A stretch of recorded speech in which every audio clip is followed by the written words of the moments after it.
so much. You know, it's hard to believe that it has been 8 years since I first came to this convention to talk with you about why I thought my husband should be president.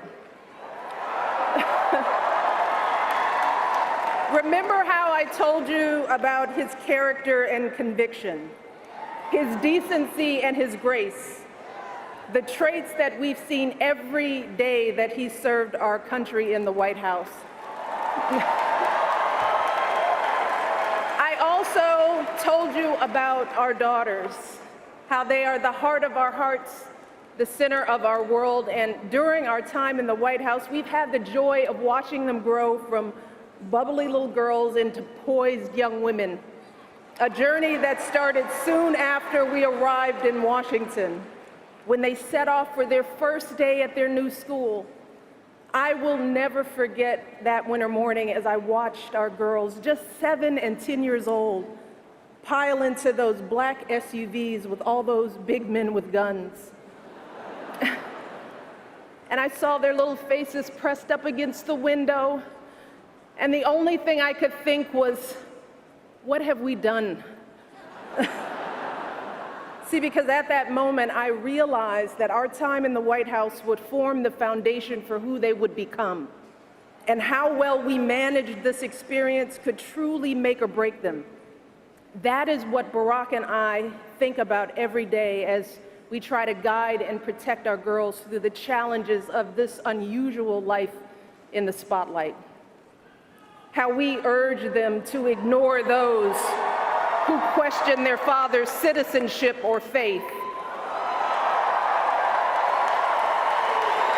How we insist that the hateful language they hear from public figures on TV does not represent the true spirit of this country. How we explain that when someone is cruel or acts like a bully, you don't stoop to their level. No, our motto is, when they go low, we go high.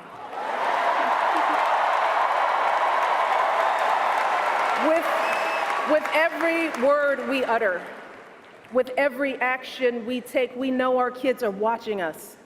We as parents are their most important role models. And let me tell you, Barack and I take that same approach to our jobs as President and First Lady, because we know that our words and actions matter, not just to our girls, but to children across this country. Kids who tell us, I saw you on TV, I wrote a report on you for school. Kids like the little black boy who looked up at my husband, his eyes wide with hope, and he wondered, is my hair like yours? And make no mistake about it, this November when we go to the polls, that is what we're deciding. Not Democrat or Republican, not left or right. No, in this election and every election is about who will have the power to shape our children for the next 4 or 8 years of their lives.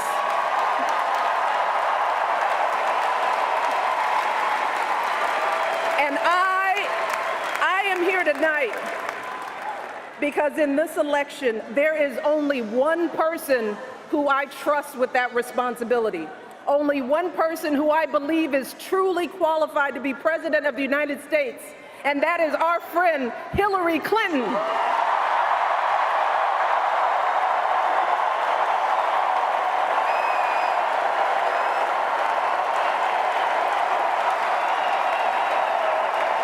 That's right. See,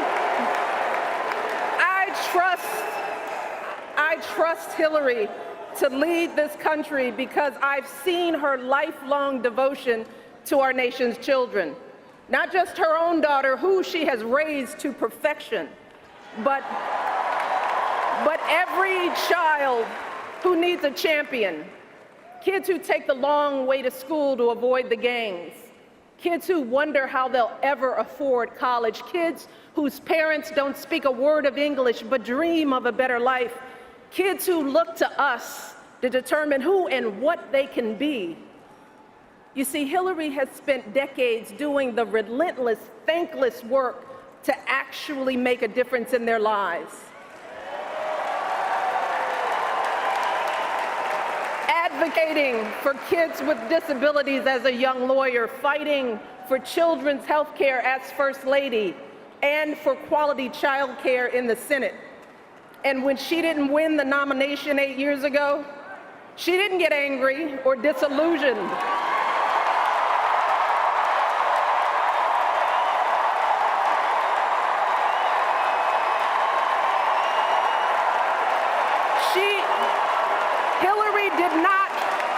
Hillary did not pack up and go home, because as a true public servant, Hillary knows that this is so much bigger than her own desires and disappointments.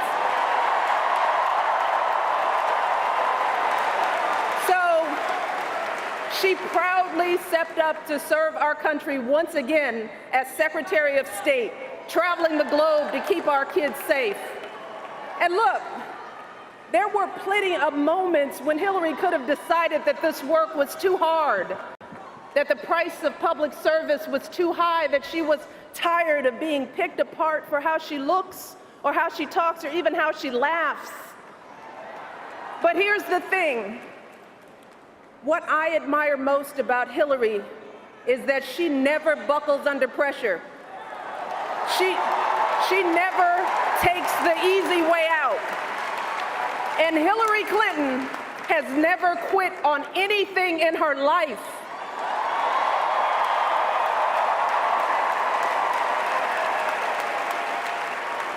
And when I think about the kind of president that I want for my girls and all our children, that's what I want. I want someone with the proven strength to persevere, someone who knows this job and takes it seriously, someone who understands that the issues a president faces are not black and white and cannot be boiled down to 140 characters. Look, because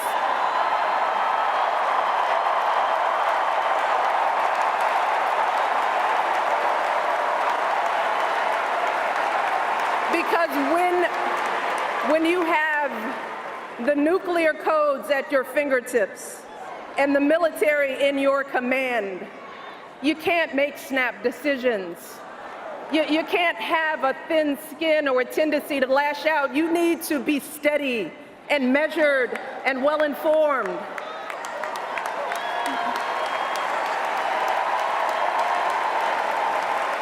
I want a president with a record of public service, someone whose life's work shows our children that we don't chase fame and fortune for ourselves. We fight to give everyone a chance to succeed.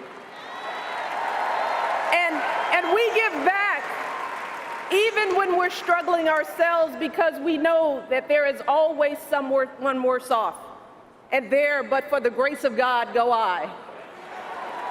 I want a president who will teach our children that everyone in this country matters. A president who truly believes in the vision that our founders put forth all those years ago, that we are all created equal, each a beloved part of the great American story.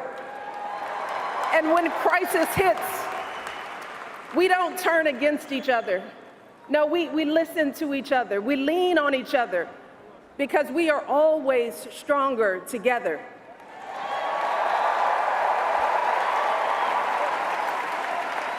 And I am here tonight because I know that that is the kind of president that Hillary Clinton will be. And that's why in this election, I'm with her.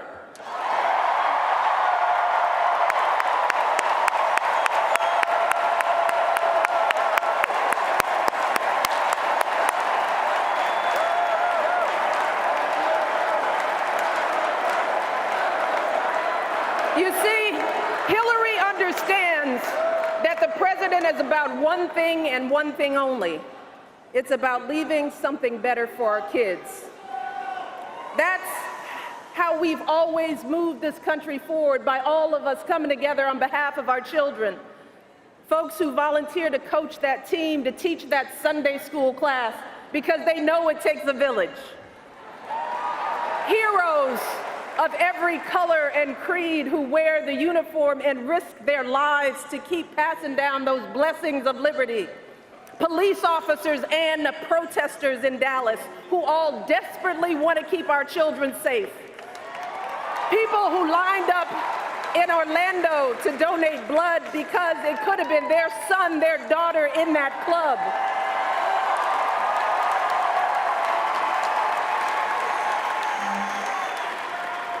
Leaders like Tim Kaine,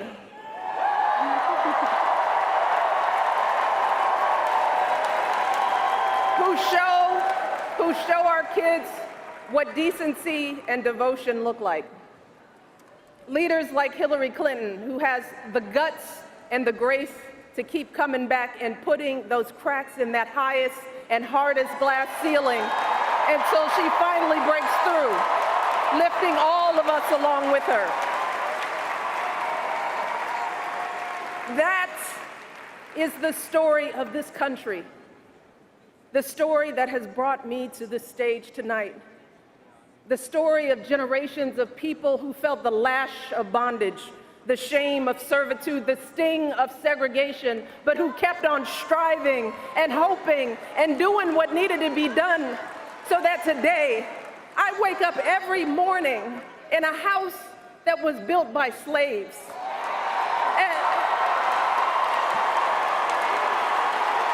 And I watch my daughters, two beautiful, intelligent black young women, playing with their dogs on the White House lawn.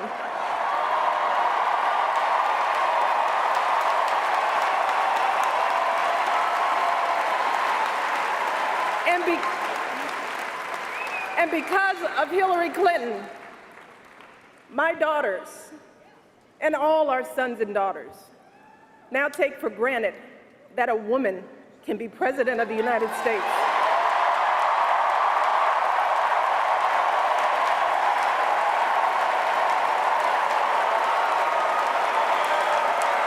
So look,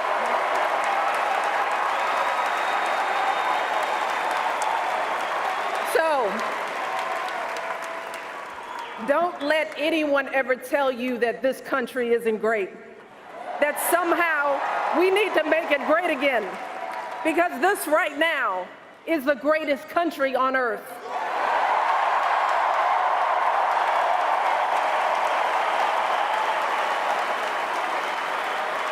And as my daughters prepare to set out into the world, I want a leader who is worthy of that truth. A leader who is worthy of my girls' promise and all our kids' promise. A leader who will be guided every day by the love and hope and impossibly big dreams that we all have for our children. So in this election, we cannot sit back and hope that everything works out for the best.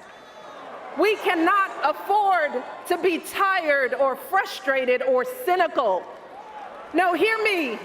Between now and November, we need to do what we did 8 years ago and 4 years ago.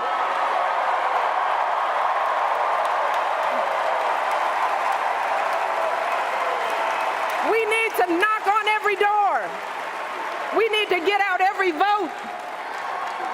We need to pour every last ounce of our passion and our strength and our love for this country into electing Hillary Clinton as president of the United States of America. So let's get to work. Thank you all, and God bless.